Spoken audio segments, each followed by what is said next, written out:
Your portfolio might be in the red today, but the property isn't the sprint.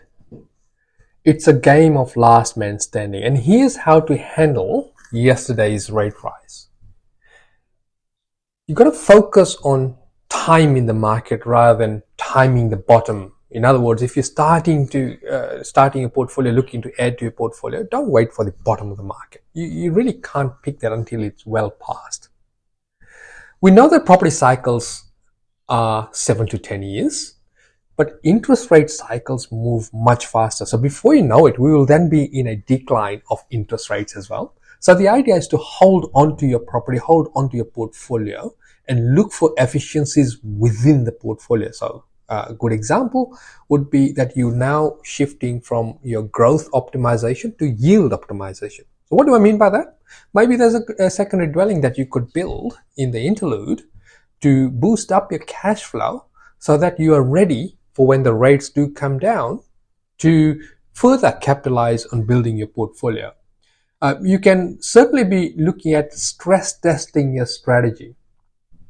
Do you now pivot to commercial? Do you put a hard pause to your acquisition?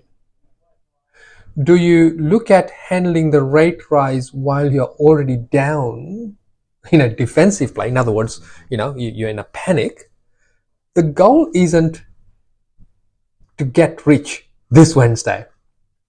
It's to ensure that you're able to hold those properties beyond the next 18 months to 3 years when the next upswing begins. So the idea is not to panic. The idea is not to do a knee-jerk reaction to the rate rise we've had yesterday and the rate rises we will have. The idea is to change and adapt your plan so that you can go through this initial hurdle of extra cash flow requirement to then reap the rewards of the extra growth you're going to have on the other side of this cycle.